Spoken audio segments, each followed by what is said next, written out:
اب اس کے بعد میں چاہتا ہوں کہ آج کے اس عظیم الشان پروگرام کے مقرر خصوصی ہم سب کے جانے پہچانے ہم سب کے ہر دل عزیز عالم دین حضرت مولانا الحاج مفتی محفوظ الرحمان صاحب قاسمی دامت برکاتہم العالیہ استاد حدیث جامع مدرسہ دارالعلوم جلیلیہ جرول قصبہ سے میں گزارش کرتا ہوں ان اشعار کے ساتھ میں اہل دنیا نہ رہا لائق عقبہ نہ رہا، اہل دنیا نہ رہا لائق عقبہ نہ رہا، جو صحابہ کو نہ سمجھا وہ کہیں کا نہ رہا، جو صحابہ کو نہ سمجھا وہ کہیں کا نہ رہا۔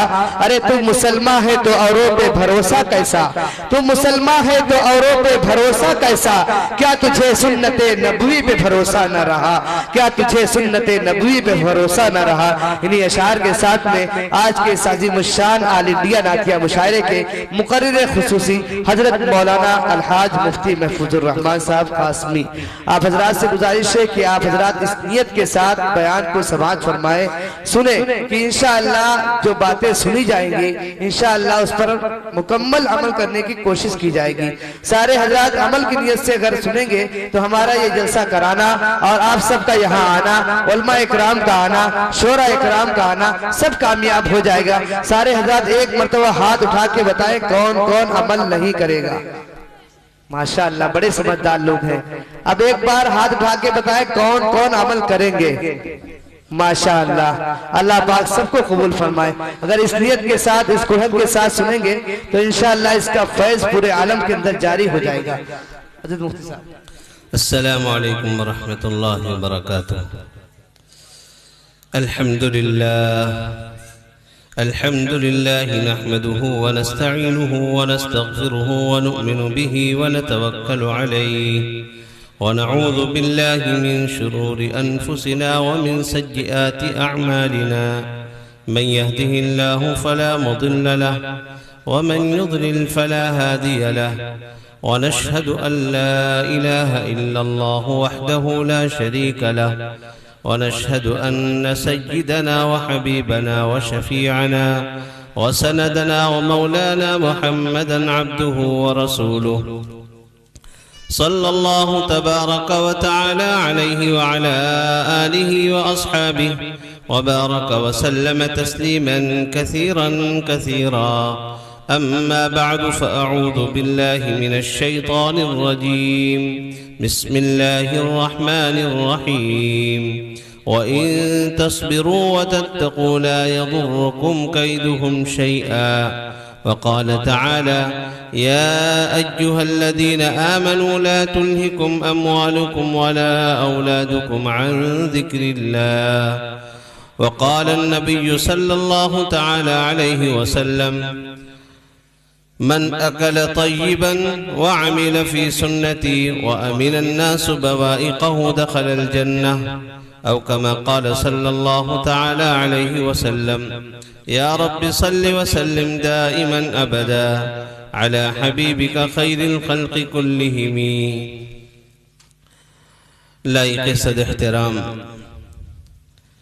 آج کے اس جلسے کے صدر محترم حضرت مولانا فہیم الدین صاحب احراری دامت برکاتہم العالیہ اور ناظم اجلاس برادر محترم جناب حافظ محمد اقبال صاحب ثاقبی اور اسٹیج پر رونق افروز انتہائی واجب الاحترام علماء کرام، شعراء عظام، بزرگوں اور نوجوان دوستوں، باعزت ماؤں اور بہنوں، سب سے پہلے میں آپ حضرات کو مبارکباد دیتا ہوں کہ آپ حضرات کی چاہتوں اور کوششوں کی بنیاد پر حافظ محمد اقبال صاحب دامت برکاتہم کو یہ حوصلہ ملا کہ اللہ اور اس کے پیغمبر کے نام پر آج کی رات قربان کی جائے، اللہ اور اس کے نبی کے نام پر اور آسمانی شریعت کے تحفظ کے نام پر ہماری زندگی کا جو وقت بھی لگ جائے یہ ہم سب کے لیے سعادت مندی کی علامت ہے۔ میرے بھائیوں، اللہ تبارک و تعالیٰ نے جتنے پیغمبروں کو بھیجا، خاص طور پر ہم سب کے آقا و مولا امام الانبیاء والمرسلین، تاجدار مکہ و مدینہ جناب محمد الرسول اللہ صلی اللہ تعالی علیہ وسلم کو ایسی پاکیزہ شریعت دے کر اللہ تبارک و تعالی نے دنیا کے اندر مبعوث فرمایا، جس میں قوموں کی زندگی چھپی ہوئی ہے، قوموں کا تحفظ ہے جس میں۔ آپ دیکھیں حضور اکرم صلی اللہ علیہ وسلم کی آمد سے پہلے کیا صورتحال تھی۔ ان کے آپس میں ایسی نفرت اور ایسی دشمنی انتشار کی وہ کیفیت تھی کہ باپ اپنی سگی بیٹی کو زندہ دفن کر دیتا تھا۔ باپ اپنی اولاد سے محبت نہ کرے پھر کس سے محبت کرے گا؟ وہ باپ جو اپنی اولاد کے راحت و آرام کی خاطر اپنی رات، اپنا دن، سب کچھ قربان کرتا ہے، محنت کرتا ہے، مزدوری کرتا ہے، اپنا گھر بار چھوڑ دیتا ہے، اور ایک وقت آتا ہے اپنی اولاد کی تعلیم اور تربیت کے لیے یہ باپ اپنا وطن بھی قربان کر دیتا ہے اور دوسرے ملک میں جا کر کئی سال نوکری کرتا ہے کہ ہمارے بچے کی صحیح تعلیم ہو جائے، اس کی پرورش ہو جائے، اس کی تربیت ہو جائے، ہمارے بیٹے یا ہماری بیٹی کی کوئی خواہش رکنے نہ پائے۔ باپ اتنی محبت کرتا ہے اپنی اولاد سے۔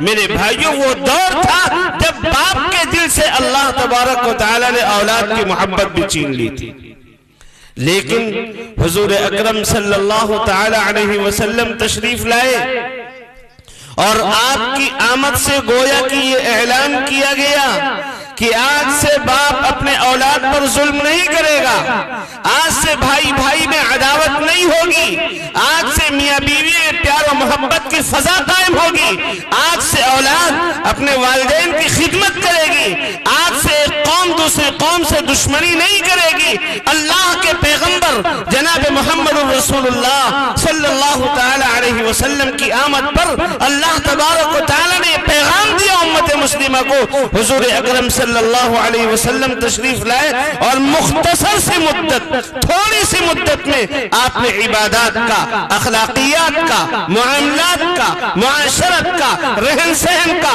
اٹھنے بیٹھنے کا، کھانے پینے کا، لین دین کا، چال ڈھال کا، بول چال کا وہ پاکیزہ نمونہ امت کے سامنے پیش کیا کہ تھوڑے دنوں میں آپس میں پیار و محبت قائم ہو گئے۔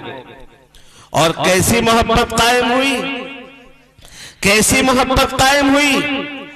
حضرت سعد ابن الربیع رضی اللہ تعالی عنہ انصاری صحابی ہیں، مدینہ منورہ میں جب ہجرت کر کے پہنچے ہیں مہاجرین، اللہ کے نبی علیہ السلام نے سیدنا عبد الرحمن ابن عوف رضی اللہ تعالی عنہ کو سعد ابن الربیع کا مہمان بنایا، آپس میں بھائی چارہ کرایا اللہ کے نبی علیہ السلام نے۔ یہاں پر خونی رشتہ نہیں کوئی، یہاں نسبی رشتہ نہیں ہے کوئی۔ اور ایک بات میں یہ بھی بتا دوں، آقا کی آمد سے پہلے ان دونوں خاندانوں میں اونچ نیچ کا کیا معیار قائم تھا۔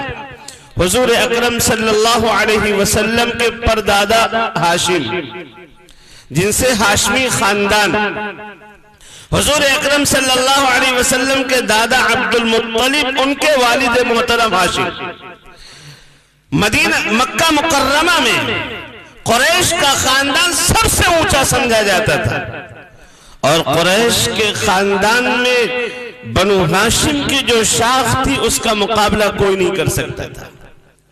ہاشم نے خود اپنے نکاح کا پیغام مدینہ منورہ میں بنو نجار میں دیا تھا۔ یہ جو بعد میں انصاری ہوئے ہیں، بنو نجار کے یہ جب پیغام دیا ہے تو ان لوگوں نے یہ کہہ کر مسترد کر دیا تھا کہ ہمارا تمہارا کوئی جوڑ نہیں، ہم اونچے خاندان کے، تم نیچے خاندان کے۔ لیکن اللہ کے نبی صلی اللہ تعالی علیہ وسلم نے جب مواخات کرائی، جب بھائی چارہ کرایا، تو سعد ابن الربیع نے حضرت عبد الرحمن ابن عوف رضی اللہ تعالی عنہ کو مخاطب کر کے کہا، اے عبد الرحمن، میں انصار میں سب سے زیادہ مال والا ہوں، اس لیے میں آدھا مال تقسیم کیے دے رہا ہوں، میں مال کو 2 حصوں میں تقسیم کر رہا ہوں، آدھا کھیت تمہارا آدھا کھیت ہمارا، آدھا باغ تمہارا آدھا باغ ہمارا، دو گھر، ایک گھر تمہارا ایک گھر ہمارا، آدھی جائیداد ہماری آدھی جائیداد تمہاری۔ بلکہ کہتے کہتے یہاں تک پہنچ گئے، عبد الرحمن تم ہجرت کر کے آئے ہو، تمہارا گھر بار سب کچھ مکے میں چھوٹ گیا، تمہاری بیوی تمہارا خاندان سب مکے میں ہے، اب تم یہاں آئے ہو، تم کو شادی کی بھی ضرورت پیش آئے گی، کہاں رشتہ تلاش کرو گے؟ میری دو بیویاں ہیں، میں ایک کو طلاق دے دو، تم اپنے نکاح میں رکھ لو، میں ایک سے ایک کو اپنے نکاح میں رکھتا ہوں۔ لیکن عبد الرحمن ابن عوف رضی اللہ عنہ بھی خوددار تھے، وہ غیرت مند تھے۔ کہتے ہیں کسی سردار کے آگے نہ پسارا دامن، ایک خوددار کئی روز دیا پانی پر۔ علامہ امیر عثمانی کہتے ہیں ایسے انداز نوازش پہ ہزاروں لعنت، جس سے خودداری مفلس کا جگر پارا۔ تو خوددار تھے، غیرت مند تھے۔ کہنے لگے اے بھائی سعد ابن الربیع مبارک ہو، تمہارا مال تمہیں مبارک، تمہاری جائیداد، تمہارے باغات، تمہارے مکانات، تمہاری بیویاں، تمہارا کنبہ قبیلہ، تمہارا سب کچھ تمہیں مبارک۔ ہم اللہ کے نبی کے غلام ہیں، اور جیسا کہ ابھی آپ کے مہمان شاعر، بزرگ شاعر جناب یونس پیدے پوری صاحب نے ایک شعر کہا تھا، اللہ کے نبی کی تعلیمات کو جو اختیار کرتا ہے، اللہ تبارک و تعالی پوری زندگی اس کے لئے حلال روزی کا انتظام کرتا ہے۔ حضرت عبد الرحمن ابن عوف رضی اللہ تعالیٰ عنہ کہتے ہیں بھائی مجھے اس کی کوئی ضرورت نہیں، مجھے ذرا بازار کا راستہ بتلاؤ۔ کہتے ہیں فلاں جگہ پر بازار ہے، تشریف لے گئے اور وہاں گھی اور پنیر کا کاروبار شروع کیا۔ صبح تھوک میں خریدا اور دن بھر پھٹ کر بیچ دیا، خریدا بیچا خریدا بیچا خریدا بیچا، تھوڑے دنوں میں بڑے مالدار صحابی ہو گئے حضرت عبد الرحمن ابن عوف رضی اللہ عنہ۔ تو اونچ نیچ کا جو معیار تھا، جو آپس میں کوئی چھوٹا ہے کوئی بڑا ہے، یہ بات ان کے درمیان قائم تھی۔ اللہ کے نبی صلی اللہ تعالی علیہ وسلم نے جب ان کے درمیان اللہ کا پیغام پہنچایا ہے، جب ان کا رشتہ اللہ سے جوڑا ہے، تو ایک وقت وہ بھی آیا ہے حضرت زید ابن حارثہ رضی اللہ تعالی عنہ، جو ایک غلام ہے، زر خرید غلام ہے، عرب کے رہنے والے بھی نہیں ہیں، جن کو ایک صحابی نے خریدا ہے اور خریدنے کے بعد ہدیہ کیا ہے، حضرت خدیجہ رضی اللہ تعالی عنہ کے غلام ہیں، اور انہوں نے اللہ کے نبی علیہ السلام کے حوالے کیا، اللہ کے نبی نے ان کو آزاد کیا ہے۔ حضرت زید ابن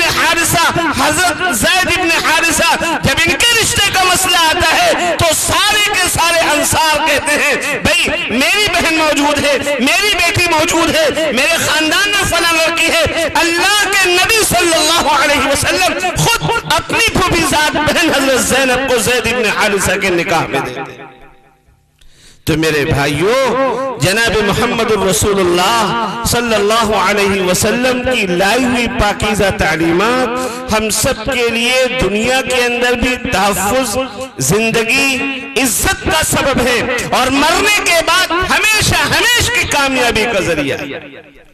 آدمی مرتا ہے ختم نہیں ہو جاتا، اسی لئے کہتے ہیں کہ فلاں صاحب کا انتقال ہو گیا، یہ نہیں کہا جاتا فلاں صاحب ختم ہو گئے، نہیں، انتقال ہو گیا۔ اور انتقال کا معنی کیا ہوتا ہے؟ ایک جگہ سے دوسری جگہ چلا گیا، ایک جگہ سے دوسری جگہ یہ منتقل ہو گیا۔ اب منتقل ہونے کا مطلب کیا ہے؟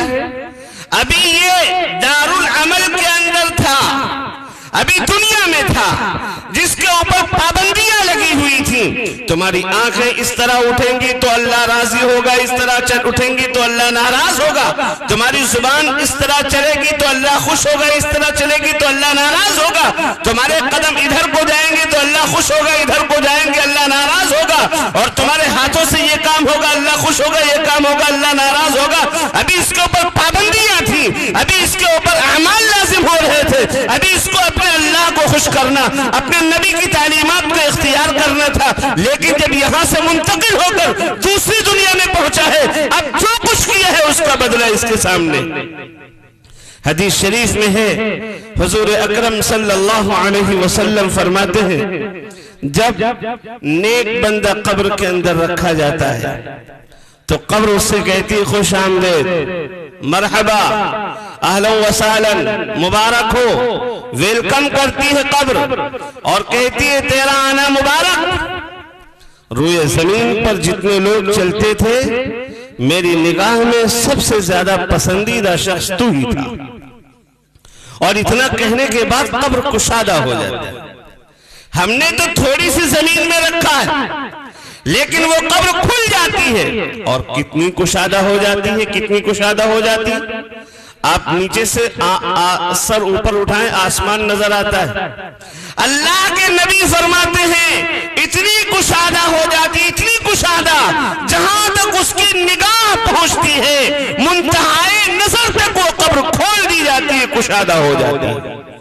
فرشتے آتے ہیں، سوال جواب ہوتا ہے، حساب کتاب ہوتا ہے، اور اس کے بعد فرشتے کہتے ہیں کہ بھائی دیکھو گھر والوں نے بغیر بستر کے اس کو یہاں پر سلا دیا، جلدی سے جنت کا بستر لے کے آؤ، اور جنت کا بستر اس کے لیے بچھا دیا جاتا ہے۔ اس کے بدن پر کپڑا کیسا ہے، بہت سستا والا کپڑا گھر والوں نے پہنا کے یہاں بھیج دیا، یہ کپڑا ہٹاؤ، جنت کا لباس لایا جاتا ہے، جنت کا لباس پہنا دیا جاتا ہے، جنت کی خوشبو اس کے لباس میں لگا دی جاتی ہے، اور قبر کا دروازہ کھول دیا جاتا ہے جنت کی طرف۔ جنت کی پاکیزہ ہوائیں اس کے اندر آتی رہتی ہیں، اور اس سے کہا جاتا ہے کہ سو جا، سو جا، جیسے پہلی رات کی نئی نئی دلہن بے فکر ہو کر سوتی ہے، اسے کوئی فکر نہیں ہوتی، اسی طرح تو بے فکر ہو کر سو جا، تو نے دنیا میں بہت اچھے کام کیے۔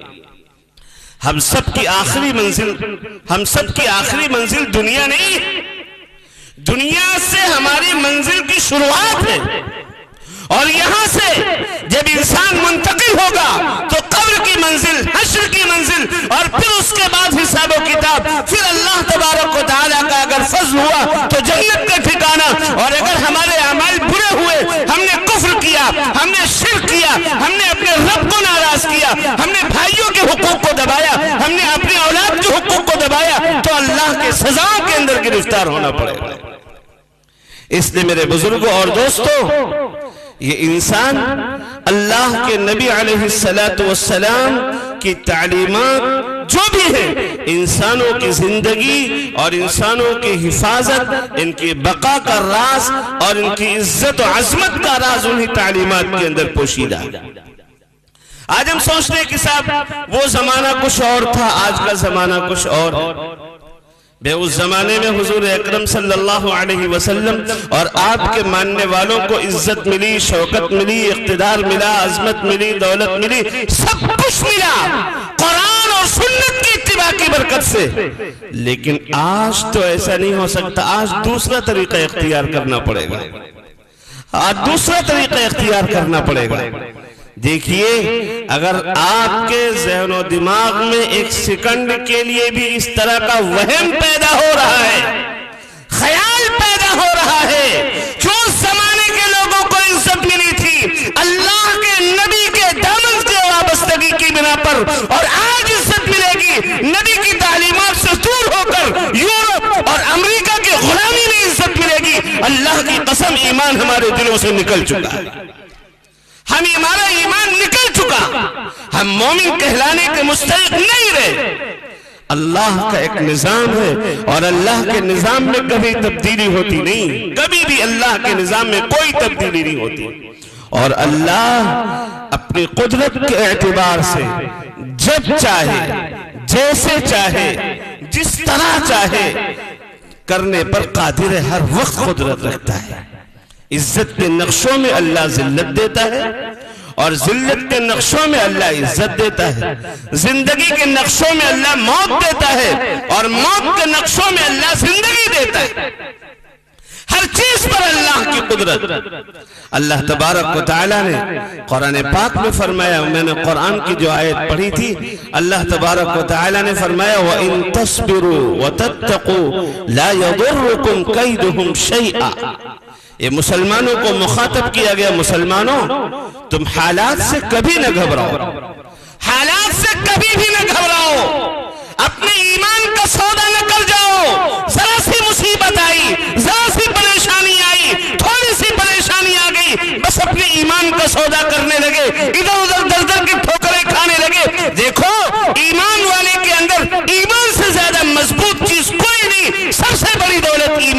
چاہیے، ایمان کا سودا ہرگز ہرگز نہیں کرنا چاہیے۔ آج ذرا سی پریشانی آئی، ذرا سی بیماری آئی، مصیبت آئی تو آدمی ادھر ادھر بھاگنے لگتا ہے۔ سنو، سیدنا ایوب علیہ السلام کا نام تو سنا ہوگا، کتنے دن بیماری میں مبتلا رہے؟ 1 دن، 2 دن، مہینہ بھر، سال بھر؟ نہیں، حافظ ابن کثیر رحمت اللہ علیہ لکھتے ہیں کہ 17 سال تک مسلسل بیماری میں مبتلا رہے۔ 1-2 دن نہیں، 17 سال تک جسم میں آبلے پڑ گئے، گھر بار سب ختم ہو گیا، اولاد ختم ہو گئی، مال و دولت سب ختم ہو گیا۔ آج اگر دکان 1 مہینے پہلے اچھی چلتی تھی اور اب اچھی نہیں چلتی تو سامنے والے پڑوسی پر فوراً شک کی سوئی گھومنے لگتی کہ صاحب اس نے کچھ کرا دیا ہوگا، کچھ ہو گیا، بس بلاؤ فلاں کو، دکھاؤ فلاں کے سامنے جا کر، انہوں نے کچھ کرا دیا ہمارے اوپر، اس نے ہماری دکان بند ہو گئی۔ اور اللہ معاف کرے، اللہ معاف کرے، بعض بار ایسے مل بھی جاتے ہیں، ہاں تمہارے اوپر 1000 جنات ہیں، ہم تمہیں ان کو قید کریں گے، اس کے بعد تم کو راحت ملے گی۔ میرے بھائیوں، اللہ تبارک و تعالیٰ جو چاہتا ہے کرتا ہے، اللہ کے علاوہ کوئی کچھ نہیں کر سکتا، کسی میں ذرہ برابر دم نہیں۔ حضرت ایوب علیہ السلام 1-2 دن نہیں، 17 سال بیمار رہے مسلسل۔ اور کیا ہوا؟ 17 سال کی بیماری کے بعد حالات کتنے خراب ہو چکے تھے، پورے بدن میں چھالے پڑ گئے، اٹھنا بیٹھنا مشکل ہو گیا، صاحب فراش ہو گئے۔ صرف ایک بیوی ان کی بیوی رحمت، وہ رات دن خدمت کرتی، ان کی محنت کرتی، مزدوری کرتی، پھر ان کے لیے کھانے پینے کا انتظام کرتی۔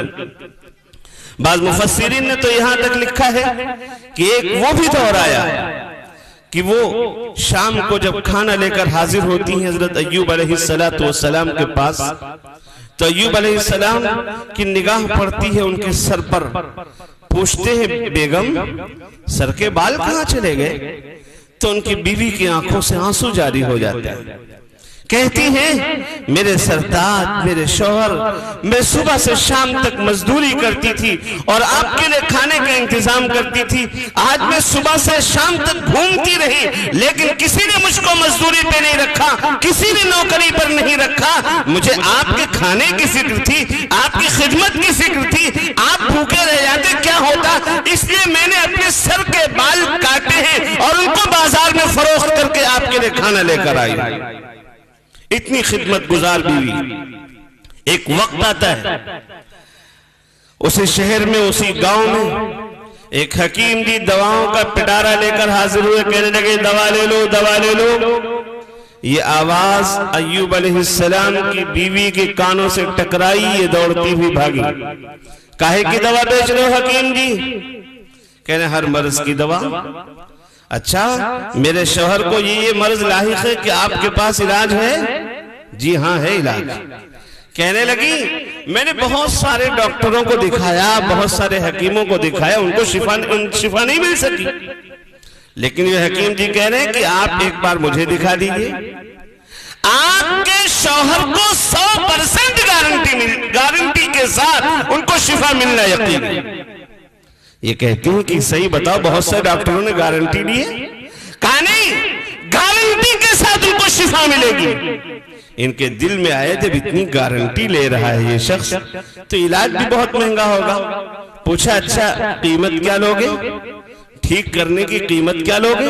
کہا کچھ نہیں، میں پہلی بار شہر میں آیا ہوں، مجھے اپنا پرچار کرنا ہے، اپنا تعارف کروانا مقصود ہے، اس لیے جب ٹھیک ہو جائیں تو صرف اتنا کہلوا دینا کہ فلاں حکیم نے مجھے ٹھیک کیا ہے، صرف اتنی بات۔ اب یہ بیوی خوشی خوشی دوڑتی ہوئی گئی، کہنے لگے میرے سرتاج مبارک ہو، آپ کے ٹھیک ہونے کا وقت آ چکا، آپ کی شفایابی کا وقت آ چکا، بس ایک حکیم جی آئے جو گارنٹی لے رہے ہیں آپ کو ٹھیک کرنے کی۔ حضرت ایوب علیہ السلام پوچھتے کیا ہوا؟ بیگم نے ساری بات بتلائی، ساری تفصیلات بتلائی کہ ایسا ایسا معاملہ ہوا۔ کہا اچھا علاج کا معاوضہ کیا ہوگا؟ بیوی نے کہا ان کو علاج کا معاوضہ کچھ بھی نہ چاہیے، وہ حکیم جی صرف اتنی بات کہہ رہے کہ جب میں ٹھیک ہو جاؤں تو اپنے شوہر سے صرف یہ کہلا دینا کہ فلاں حکیم نے مجھے ٹھیک کیا ہے۔ اتنا سننا تھا۔ حضرت ایوب علیہ السلام 17 سال سے بیمار پڑے ہیں۔ صاحب سعاش جذبات میں آگے کھڑے ہو کر بیٹھے اور قسم کھائی، اللہ کی قسم اگر میں ٹھیک ہو گیا اس بیماری سے تجھے 100 کوڑے لگاؤں گا۔ وہ شیطان مردود تھا، پیغمبر کے گھر میں آیا تھا عقیدہ خراب کرنے کے لیے۔ بیماری بھی اللہ دیتا ہے، شفا بھی اللہ دیتا ہے۔ میں کیسے کہہ سکتا ہوں حکیم نے ٹھیک کیا؟ ہاں دوائیں سبب بن سکتی ہیں لیکن شفا دینے والی ذات اللہ تبارک و تعالیٰ کی ہے۔ تو نے اس نامعقول، اس مردود شیطان کا جملہ سنا کیسے؟ تو نے سنا ہے، اس لیے اگر میں ٹھیک ہو گیا تجھے 100 کوڑے لگاؤں گا۔ اب ایوب علیہ السلام کے صبر کا پیمانہ لبریز ہوتا ہے اور ہاتھ اٹھاتے ہیں پروردگار عالم کے سامنے، رب انی مسنی الضر وانت ارحم الراحمین۔ مولا مجھے پریشانی پہنچی ہے، بیماریاں لاحق ہو گئی ہیں، آپ تو سب سے زیادہ رحم کرنے والے ہیں، ہم پر مہربانی کا، رحم کا، کرم کا معاملہ فرمائیے۔ اب اللہ تبارک و تعالیٰ بھی اپنے بندوں کی سنتا ہے نا۔ اللہ نے تو صاف فرمایا کہ تمہارے اندر 2 کام ہوں تو ہر وقت اللہ کی مدد تمہارے ساتھ رہے گی، ہر وقت اللہ کی مدد۔ فرمایا انہو من یتق ویصبر فإن اللہ لا یضیع اجر المحسنین۔ اللہ کا ڈر ہو تمہارے دل میں اور صبر ہو تو اللہ کبھی تمہارے اجر کو ضائع نہیں کرے گا۔ وَإِن تَصْبِرُوا وَتَتَّقُوا لَا يَضُرُّكُمْ كَيْدُهُمْ شَيْئًا۔ تم صبر کر لو، اللہ کا ڈر ہو تمہارے دل میں تو دنیا والوں کے مکر و فریب، دنیا والوں کی تدبیروں سے، دنیا والے کے پلاننگوں سے، ان کی خفیہ میٹنگوں سے تمہارا کچھ بھی بگڑ نہیں سکتا ہے۔ بچانے والی ذات اللہ کی ہے، حفاظت کرنے والی ذات اللہ کی ہے۔ اللہ تمہاری حفاظت کرے گا، دنیا کی کوئی طاقت تمہیں مٹا نہیں سکتی ہے، اور اللہ تم کو مٹانے پر آ جائے دنیا کی کوئی طاقت تمہیں بچا نہیں سکتی۔ آج ہم غور کریں کہ صاحب ہمارے اوپر آفتیں کیوں ہیں؟ یہ پریشانیاں، مصیبتیں ہر طرف کیوں آ رہی ہیں؟ صحیح معنوں میں دیکھیں تو ہم صبر نہیں کرتے، اور تقوی کی زندگی بھی ہماری نہیں ہے۔ صبر کا مطلب یہ نہیں ہے کہ کسی نے 2 گھونسے مار دیے اور پھر اس کے بعد ہمارے اندر مقابلہ کرنے کی ہمت نہیں تو ہم صبر کر کے بیٹھ گئے کہ نہیں صاحب ہم نے صبر کر لیا۔ ہم مقدمہ نہیں کریں گے ہم نے صبر کر لیا۔ اس کو صبر نہیں کہا جاتا ہے تو مجبوری ہے۔ صبر کا مطلب یہ ہے احکام الہی کا پابند بنا رہے مسلمان، جس وقت اللہ کا جو حکم ہو اس وقت اللہ کے حکموں پر قائم رہے، نہ اپنے ماں باپ کو دیکھے، نہ اپنی برادری کو دیکھے، نہ اپنے خاندان کو دیکھے، نہ اپنے بڑوں کو دیکھے، نہ چھوٹوں کو دیکھے۔ کس وقت اللہ کا جو حکم ہے، اللہ کے احکامات پر قائم رہنا، یہ صبر کہلاتا ہے۔ ہم دیکھیں کیا واقعی میں ہم صبر کرتے ہیں؟ بچے کی پیدائش کے وقت میں بھی صبر کا مرحلہ ہے، تعلیم و تربیت کے وقت میں بھی صبر ہے، اور بچے کے نکاح اور شادی بیاہ کے وقت میں بھی صبر ہے، اور پھر اس کے بعد کسی کا انتقال ہو جائے، بیماری آ جائے، پریشانی آ جائے، اس وقت بھی صبر ہے، مال آ جائے زیادہ اس وقت بھی صبر کا امتحان ہوتا ہے، مال چلا جائے اس وقت بھی صبر کا امتحان ہوتا ہے۔ صبر کا تعلق پوری زندگی سے ہے۔ بچے کی پیدائش میں کیا صبر ہے؟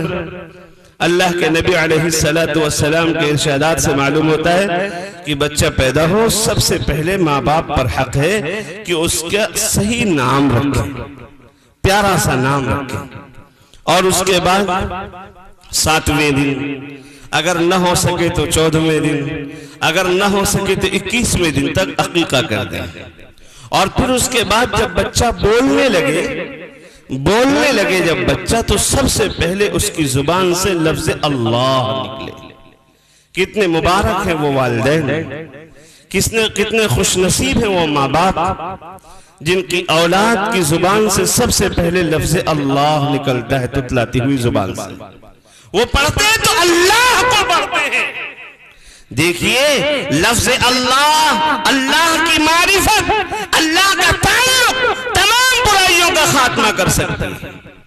مکہ مکرمہ میں جس زمانے میں حضور اکرم صلی اللہ علیہ وسلم تشریف لائے، کیسی کیسی برائیاں پیدا تھیں ان کے درمیان. وہ پڑا ہوا خون چاٹ جایا کرتے تھے، مردار وہ کھاتے تھے، بھائی بھائی کے دشمن تھے، اپنی بیٹیوں کو زندہ دفن کر دیا کرتے تھے، خاندانوں کی لڑائیاں چلا کرتی تھیں.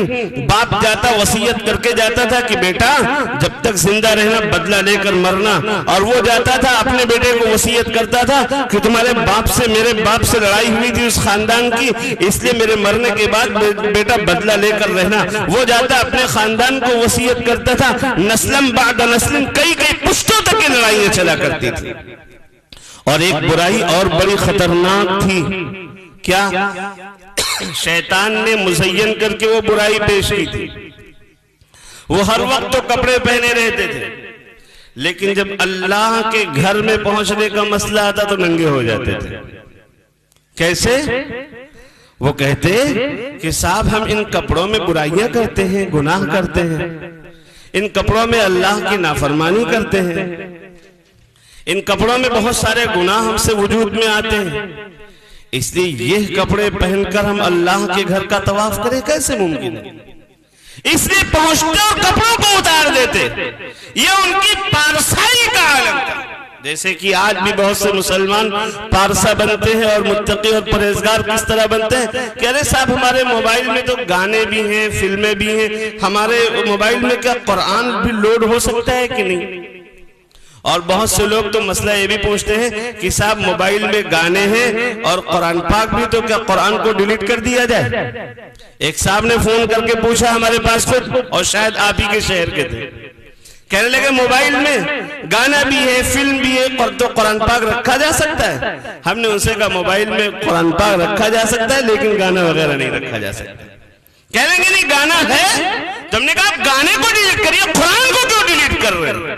اللہ کے کلام کو کیوں ڈیلیٹ کر رہے ہیں؟ نبی کے فرمان کو کیوں ڈیلیٹ کر رہے ہیں؟ ہو سکتا ہے کبھی تمہارے ہی موڈ میں بات آ جائے کہ چلو قرآن کی آیت پڑھ لیں، قرآن کی سورت کی تلاوت کر لیں، قرآن کو دیکھ لیں. قرآن کو دیکھنا بھی ثواب ہے، اس کی تلاوت کرنا بھی ثواب ہے، اس کی تفسیر کو سمجھنا بھی ثواب ہے، اور اس کی نشر و اشاعت کرنا بھی ثواب ہے. اتنے سارے عبادت کے کام تم کو یہ فضول لگ رہے ہیں، اور گانے تم نے رکھے ہیں، فلمیں رکھی ہیں، گندی گندی تصویریں رکھی ہیں. ان تصویروں کے چکر میں اللہ کے کلام کو ڈیلیٹ کر رہے ہو. تم بے غیرت ہو، تمہارا ضمیر مر چکا ہے. تمہارا ضمیر اس بات کی طرف تم کو نہیں لے جاتا کہ قرآن موجود ہے، قرآن کے ہوتے ہم گانا نہ رکھیں، گانے کو ڈیلیٹ کر دیں.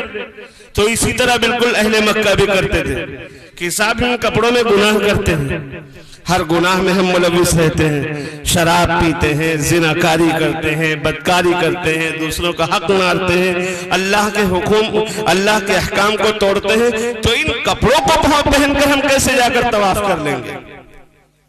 اس لیے وہ طواف کے وقت میں مادرزاد ننگے ہو جاتے تھے، کپڑے اتار دیتے تھے، برہنہ ہو جاتے تھے.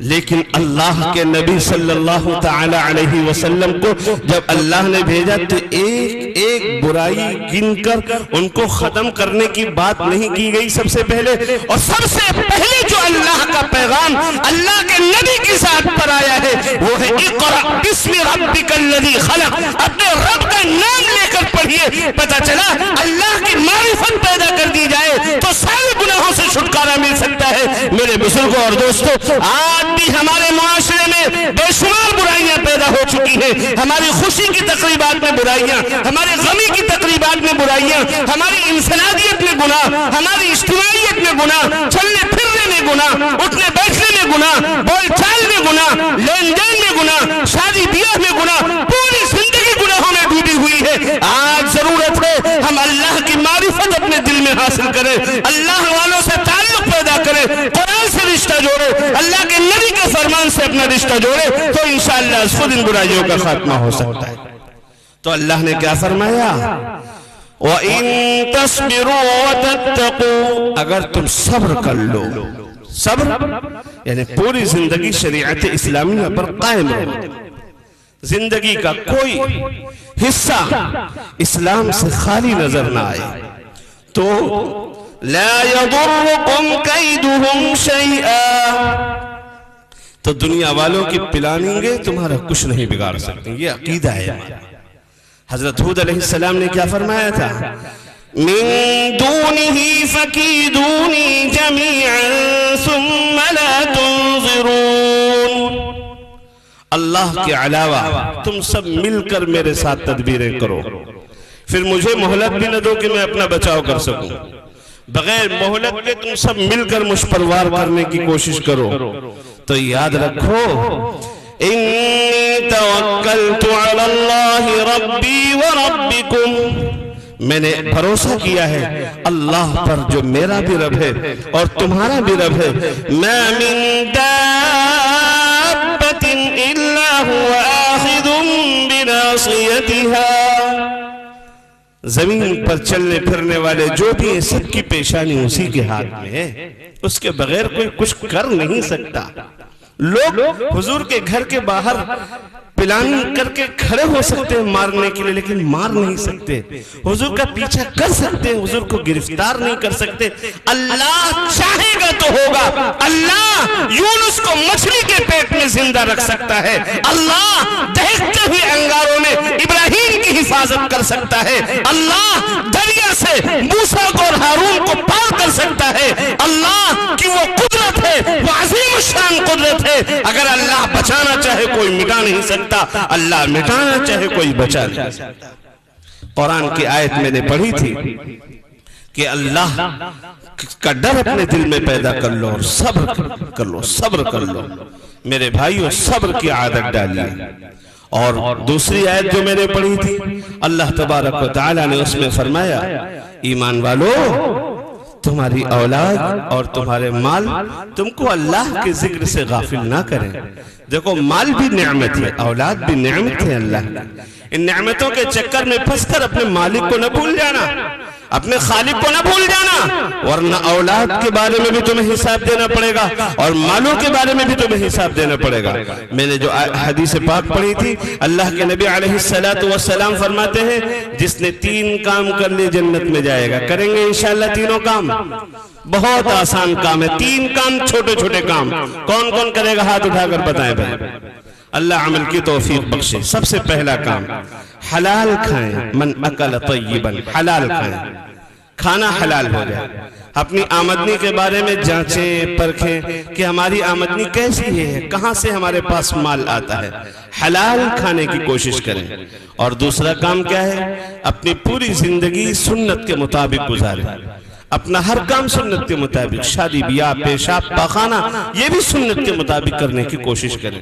اور تیسرا کام کیا ہے؟ تیسرا کام، وَأَمِنَ النَّاسُ بَوَائِقَهُ، اپنی شرارتوں سے سب کو محفوظ رکھیں. کسی کو ہم تکلیف نہ پہنچائیں، کسی بھی انسان کو تکلیف نہ پہنچائیں، چاہے مسلمان ہو، چاہے ہندو ہو، چاہے عیسائی ہو، چاہے سکھ ہو. کسی بھی مذہب سے تعلق رکھنے والا انسان ہے، اللہ کا بندہ ہے، اس کے اندر بھی دھڑکتا ہوا دل ہے، اس کے اندر بھی روح ہے، اس کے اندر جان ہے. ہم اس کو تکلیف نہ پہنچائیں. جب یہ تینوں کام کر لیں گے، اللہ کے نبی کی گارنٹی ہے دخل الجنہ، اللہ ایسے شخص کو جنت میں داخل فرمائے گا. اللہ تبارک و تعالی ہم سب کو عمل کی توفیق عطا فرمائے. آمین. وآخر دعوانا ان الحمد للہ رب العالمین.